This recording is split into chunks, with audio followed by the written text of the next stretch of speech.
Samantala, Power Cells Caravan ikinasa ng Brigada News FM Manila sa Las Piñas City. Brigada Ann Cortez, ibrigada mo! Brigada! Live report!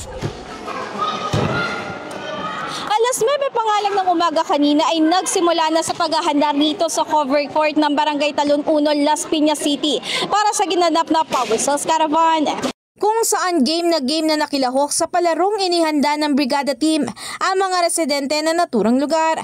May iilan naman din sa mga masuswerteng manlalaro ay nakapag-uwi ng iba't ibang grocery items tulad na nga lang ng bigas, mantika, noodles at maging canned goods.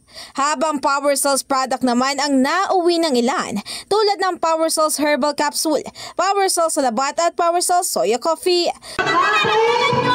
Happy, syempre! Mamaya, merienda. Sa kabilang banda, isang bata rin ang nakatanggap ng Yummy Bit Back to School Package na saktong-sakto naman sa pagpasok niya sa eskwelahan ngayong panuruang taon. Patuloy naman ding umaasa ang mga residente na naturang lugar na mas marami pang tao na matutulungan ang brigada. Hindi nga lang ngayon at hindi lang sa mga susunod na buwan pero maging sa mga susunod pang taon. In the heart of changing lives, ako si Brigada Ann Cortez ng 105.1 Brigada News FM Manila, The Music News Authority. Ang bahaging ito ay hatid sa atin ng Drive Max Coffee. Ligayang tuloy-tuloy!